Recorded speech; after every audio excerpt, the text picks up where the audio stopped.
भाव रूपी भीम, अनुराग रूपी अर्जुन के समान बहुत से शूरवीर, जैसे सात्विकता रूपी सात्यकी, विराटः सर्वत्र ईश्वरी प्रवाह की धारणा, महारथी राजा द्रुपद अर्थात अचल स्थिति, तथा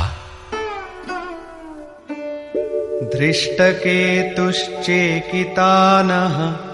काशीराजश्च वीर्यवान्, पुरुजित् कुन्तिभोजश्च शैब्यश्च नरपुंगवः।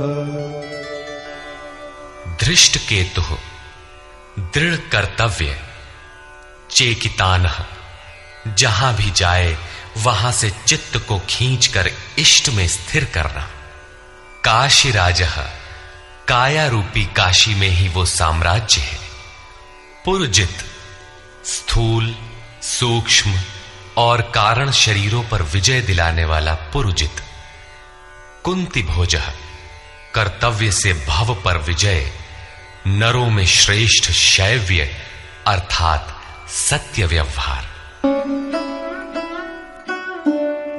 युधामन्युश्च विक्रान्तः उत्तमौजाश्च वीर्यवान्, सौभद्रो द्रौपदेयाश्च सर्व एव महारथाः।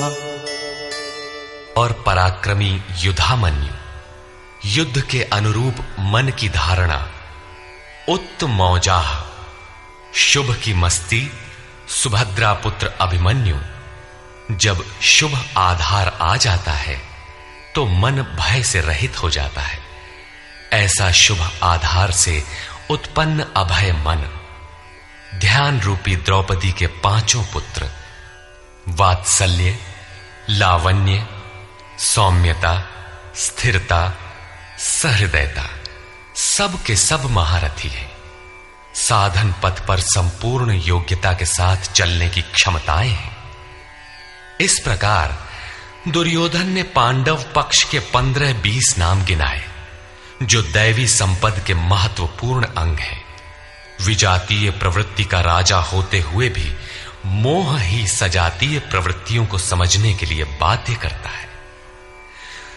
दुर्योधन अपना पक्ष संक्षेप में कहता है, यदि कोई बाह्य युद्ध होता तो अपनी फौज बढ़ा चढ़ा कर गिनाता, विकार कम गिनाए गए, क्योंकि उन पर विजय पाना है, वे नाशवान हैं। केवल 5-7 विकार बताए गए, जिनके अंतराल में संपूर्ण बहिर्मुखी प्रवृत्ति विद्यमान है, जैसे अस्माकं तु विशिष्टाये तान्निबोध द्विजोत्तम, नायका मम सैन्यस्य संज्ञार्थं तान् ब्रवीमि ते।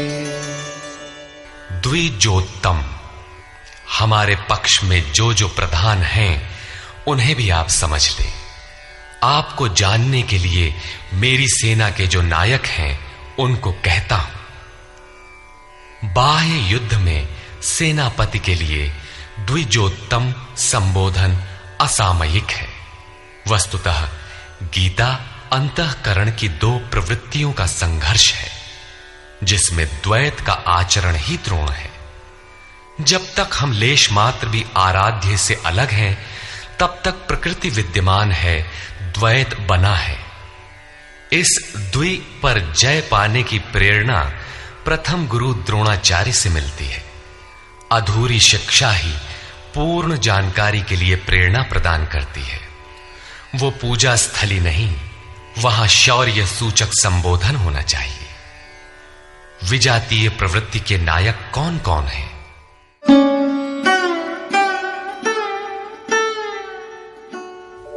भवान् भीष्मश्च कर्णश्च कृपश्च समितिञ्जयः अश्वत्थामा विकर्णश्च सौमदत्तिस्तथैव च। एक तो स्वयं आप द्वैत के आचरण रूपी द्रोणाचार्य हैं, भ्रम रूपी पितामह भीष्म है। भ्रम इन विकारों का उद्गम है, अंत तक जीवित रहता है, इसलिए पितामह है। समूची सेना मर गई, ये जीवित था।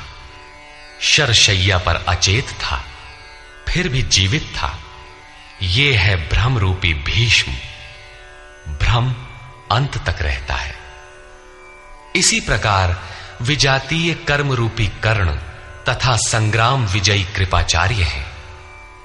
साधनावस्था में साधक द्वारा कृपा का आचरण ही कृपाचार्य है। भगवान कृपाधाम है और प्राप्ति के पश्चात संत का भी वही स्वरूप है। किंतु साधन काल में जब तक हम अलग हैं, परमात्मा अलग है।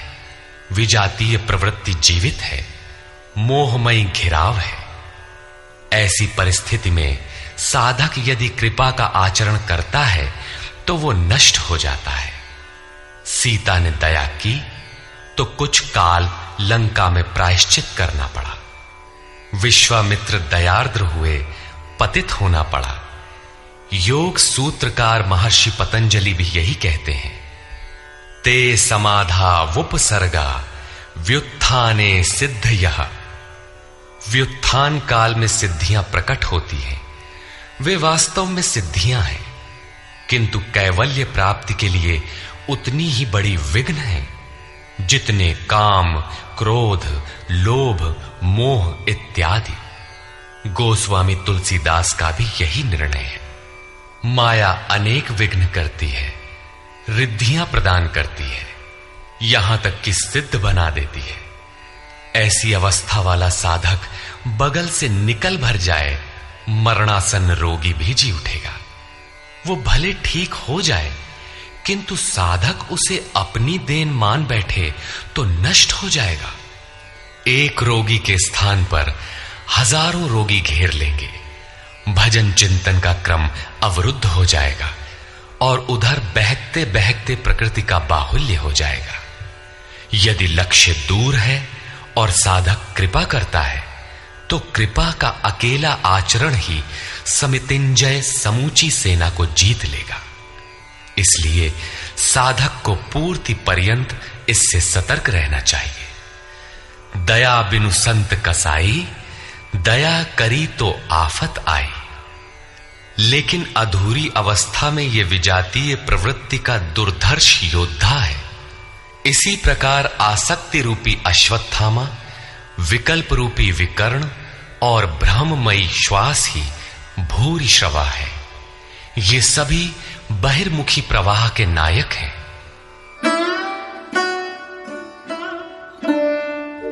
अन्ये च बहवः शूराः मदर्थे त्यक्तजीविताः नानाशस्त्र प्रहरणाः सर्वे युद्धविशारदाः। और भी बहुत से शूरवीर अनेक शस्त्रों से युक्त मेरे लिए जीवन की आशा को त्याग कर युद्ध में डटे हैं। सभी मेरे लिए प्राण त्यागने वाले हैं, किंतु उनकी कोई ठोस गणना नहीं है। अब कौन सी सेना किन भावों द्वारा सुरक्षित है? इस पर कहते हैं, अपर्याप्तं तदस्माकं बलं भीष्माभिरक्षितं पर्याप्तं त्विदमेतेषां बलं भीमाभिरक्षितं। भीष्म द्वारा रक्षित हमारी सेना सब प्रकार से अजेय है और भीम द्वारा रक्षित इन लोगों की सेना जीतने में सुगम है। पर्याप्त और अपर्याप्त जैसे श्लिष्ट शब्द का प्रयोग दुर्योधन की आशंका को व्यक्त करता है। अतः देखना है कि भीष्म कौन सी सत्ता है जिस पर कौरव निर्भर करते हैं, तथा भीम कौन सी सत्ता है जिस पर दैवी संपद संपूर्ण पांडव निर्भर है। दुर्योधन अपनी व्यवस्था देता है कि अयनेषु च सर्वेषु यथा भागमवस्थिताः भीष्ममेवाभिरक्षन्तु भवन्तः सर्व एव हि। इसलिए सब मोर्चों पर अपनी अपनी जगह स्थित रहते हुए आप लोग सब के सब भीष्म की ही सब ओर से रक्षा करें। यदि भीष्म हैं तो हम अजेय हैं, इसलिए आप पांडवों से न लड़कर केवल भीष्म की ही रक्षा करें। कैसा योद्धा है भीष्म, जो स्वयं अपनी रक्षा नहीं कर पा रहा है, कौरवों को उसकी रक्षा व्यवस्था करनी पड़ रही है। यह कोई बाह्य योद्धा नहीं, ब्रह्म ही भीष्म है। जब तक ब्रह्म जीवित है तब तक विजातीय प्रवृत्तियां कौरव अजेय हैं। अजेय का यह अर्थ नहीं कि जिसे जीता ही ना जा सके, बल्कि अजेय का अर्थ दुर्जय है, जिसे कठिनाई से जीता जा सकता हो। महा अजय संसार रिपु जीति सकई सो वीर। यदि भ्रम समाप्त हो जाए तो अविद्या अस्तित्वहीन हो जाए। मोह इत्यादि जो आंशिक रूप से बचे भी हैं, शीघ्र ही समाप्त हो जाएंगे। भीष्म की इच्छा मृत्यु थी, इच्छा ही भ्रम है। इच्छा का अंत और भ्रम का मिटना एक ही बात है। इसी को संत कबीर ने सरलता से कहा, इच्छा काया इच्छा माया इच्छा जग उपजाया। कह कबीर जे इच्छा विवर्जित ताका पार न पाया। जहां भ्रम नहीं होता वो अपार और अव्यक्त है। इस शरीर के जन्म का कारण इच्छा है, इच्छा ही माया है और इच्छा ही जगत की उत्पत्ति का कारण है। सो कामयत तदैक्षत बहुश्याम प्रजायेय इति। कबीर कहते हैं, जो इच्छाओं से सर्वथा रहित हैं, तिनका पार न पाया। वे अपार अनंत असीम तत्व में प्रवेश पा जाते हैं। यो कामो निष्काम आप्त काम आत्म कामो न तस्य प्राणा उत्क्रामंति ब्रह्म व सन ब्रह्माप्येति। जो कामनाओं से रहित आत्मा में स्थिर आत्म स्वरूप है, उसका कभी पतन नहीं होता। वो ब्रह्म के साथ एक हो जाता है। आरंभ में इच्छाएं अनंत होती हैं और अंततो गत्वा परमात्म प्राप्ति की इच्छा शेष रहती है। जब ये इच्छा भी पूरी हो जाती है, तब इच्छा भी मिट जाती है। यदि उससे भी बड़ी कोई वस्तु होती तो आप उसकी इच्छा अवश्य करते। जब उससे आगे कोई वस्तु है ही नहीं, तो इच्छा किसकी होगी? जब प्राप्त होने योग्य कोई वस्तु अप्राप्त न रह जाए, तो इच्छा भी समूल नष्ट हो जाती है और इच्छा के मिटते ही भ्रम का सर्वथा अंत हो जाता है। यही भीष्म की इच्छा मृत्यु है। भीम द्वारा रक्षित इन लोगों की सेना जीतने में सुगम है। भाव रूपी भीम भावे विद्यते देवः। भाव में वो क्षमता है कि अविदित परमात्मा भी विदित हो जाता है। भाववस्य भगवान सुख निधान करुणा अयन। श्री कृष्ण ने इसे श्रद्धा कहकर संबोधित किया है। भाव में वो क्षमता है कि भगवान को भी वश में कर लेता है। भाव से ही संपूर्ण पुण्यमयी प्रवृत्ति का विकास है। यह पुण्य का संरक्षक है तो इतना बलवान कि परम देव परमात्मा को संभव बनाता है, किंतु साथ ही इतना कोमल भी है कि आज भाव है तो कल अभाव में बदलते देर नहीं लगती। इष्ट में लेश मात्र भी त्रुटि प्रतीत होने पर भाव डगमगा जाता है। पुण्यमयी प्रवृत्ति विचलित हो उठती है, इष्ट से संबंध टूट जाता है। इसलिए भीम द्वारा रक्षित इन लोगों की सेना जीतने में सुगम है। महर्षि पतंजलि का भी यही निर्णय है। स तु दीर्घकाल नैरंतर्य सत्कारा सेवितो दृढ़ भूमि। दीर्घ काल तक निरंतर श्रद्धा भक्ति पूर्वक किया हुआ साधन ही दृढ़ हो पाता है।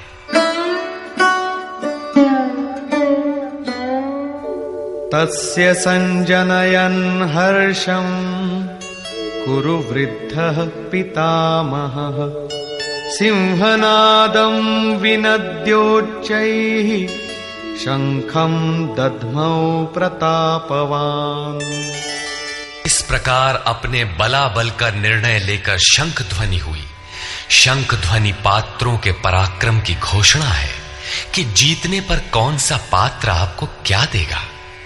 कौरवों में वृद्ध प्रतापवान पितामह भीष्म ने उस दुर्योधन के हृदय में हर्ष उत्पन्न करते हुए उच्च स्वर से सिंहनाद के समान भयप्रद शंख बजाया। सिंह प्रकृति से भयावह पहलू का प्रतीक है। घोर जंगल के नीरव एकांत में शेर की दहाड़ कान में पड़ जाए तो रोंगटे खड़े हो जाएंगे, हृदय कांपने लगेगा। यद्यपि शेर आपसे मीलों दूर है। भय प्रकृति में होता है, परमात्मा में नहीं। वो तो अभय सत्ता है। भ्रम रूपी भीष्म यदि विजयी होता है तो प्रकृति के जिस भयारण्य में आप हैं उससे भी अधिक भय के आवरण में बांध देगा। भय की एक परत और बढ़ जाएगी, भय का आवरण घना हो उठेगा। ये भ्रम इसके अतिरिक्त और कुछ नहीं दे सकेगा।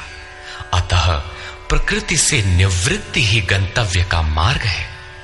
संसार में प्रवृत्ति तो भवाटवी है, घोर अंधकार की छाया है।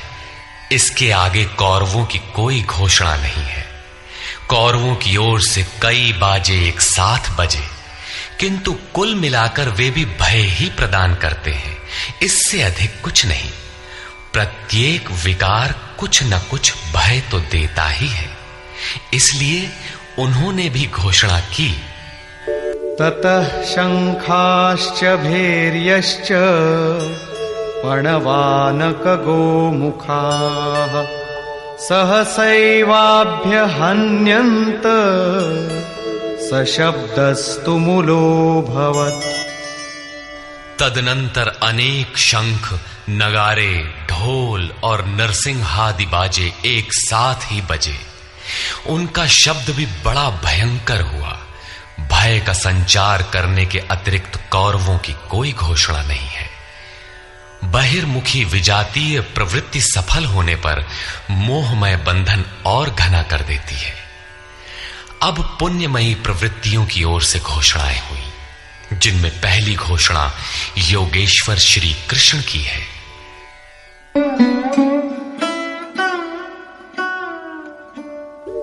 ततः श्वेतैर्हयैर्युक्ते महती स्यन्दने स्थितौ माधव पांडवश्चैव दिव्यौ शंखौ प्रदध्मतु।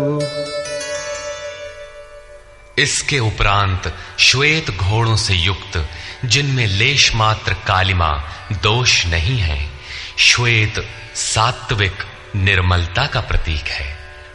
महति स्यन्दने, महान रथ पर बैठे हुए योगेश्वर श्री कृष्ण और अर्जुन ने भी अलौकिक शंख बजाए। अलौकिक का अर्थ है लोकों से परे। मृत्युलोक, देवलोक, ब्रह्मलोक, जहां तक जन्म मरण का भय है, उन समस्त लोकों से परे पारलौकिक, पारमार्थिक स्थिति प्रदान करने की घोषणा योगेश्वर श्री कृष्ण की है। सोने चांदी काठ का रथ नहीं, रथ अलौकिक, शंख अलौकिक, अतः घोषणा भी अलौकिक ही है। लोकों से परे एकमात्र ब्रह्म है, सीधा उससे संपर्क स्थापित कराने की घोषणा है। पांचजन्यं ऋषिकेशो देवदत्तं धनंजयः पौंड्रं दध्मौ महाशंखं भीमकर्मावृकोदरः। ऋषिकेशः जो हृदय के सर्वस्व ज्ञाता है, उन कृष्ण ने 5 जन्य शंख बजाया। 5 ज्ञानेंद्रियों को 5 तन्मात्राओं शब्द, स्पर्श, रूप, रस, गंध के रसों से समेटकर अपने जन भक्त की श्रेणी में ढालने की घोषणा की। विकराल रूप से बहकती हुई इंद्रियों को समेटकर उन्हें अपने सेवक की श्रेणी में खड़ा कर देना हृदय से प्रेरक सद्गुरु की देन है। श्री कृष्ण एक योगेश्वर सद्गुरु थे। शिष्यस्ते हम, भगवन मैं आपका शिष्य हूं। बाह्य विषय वस्तुओं को छोड़कर ध्यान में इष्ट के अतिरिक्त दूसरा न देखें, दूसरा न सुने, न दूसरे का स्पर्श करें। यह सद्गुरु के अनुभव संचार पर निर्भर करता है।